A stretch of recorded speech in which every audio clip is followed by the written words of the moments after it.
Welcome to Life Hackacademy, a place where learning life hacks is fun. Let's get started. Politics. That dirty word that was born in Greece. You can find many definitions online. We think that one of the simplest describes it best. Politics is about making agreements between people so that they can live together in groups such as tribes, cities, or countries. In order not to deal with politics every day, modern societies elect a few people to deal with the boring organization.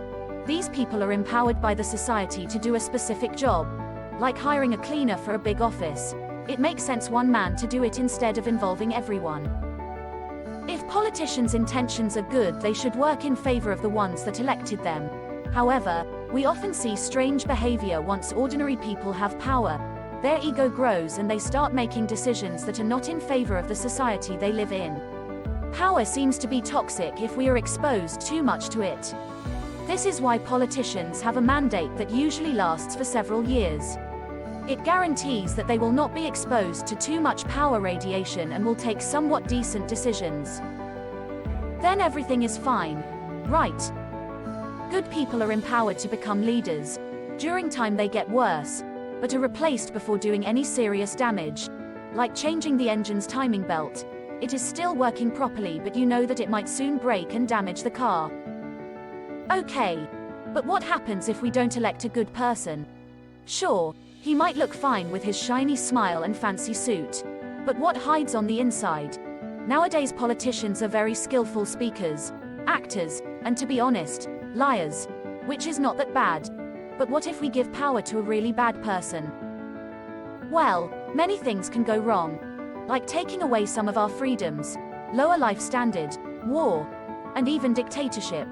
So, it is really important to choose decent people to deal with the thing called politics.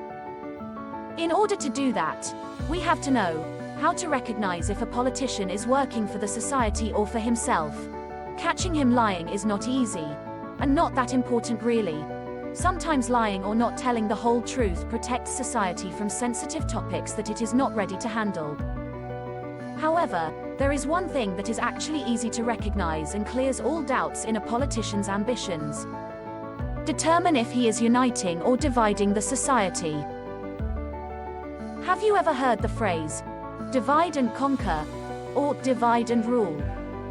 It means to make a group of people disagree and fight with one another so that they will not join together against one. A united society is strong, while a divided society is weak. People in united societies know what they want and there is nothing that can stand in their way.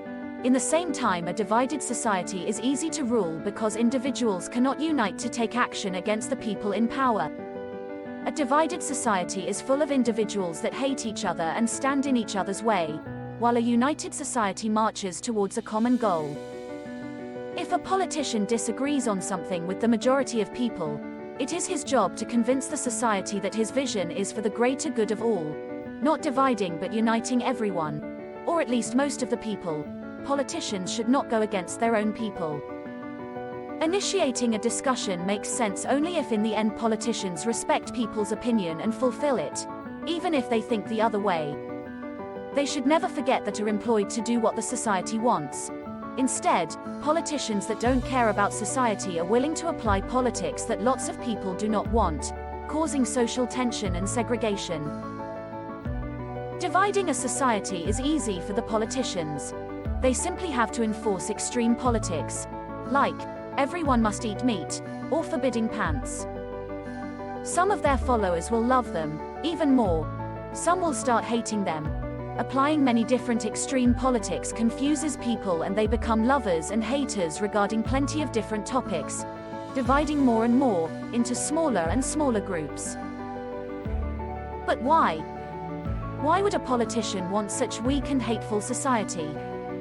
Well, for even more of that toxic power. Also money. Such politicians certainly do not work for the society. Instead, they make the society work for them.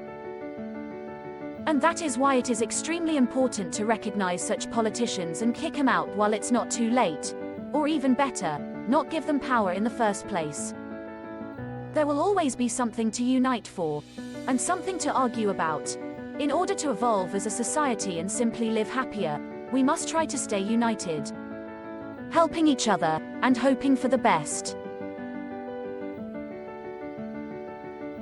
Thanks for watching. Our audience is our motivation. You can support us by clicking like or subscribing to our channel. See you soon.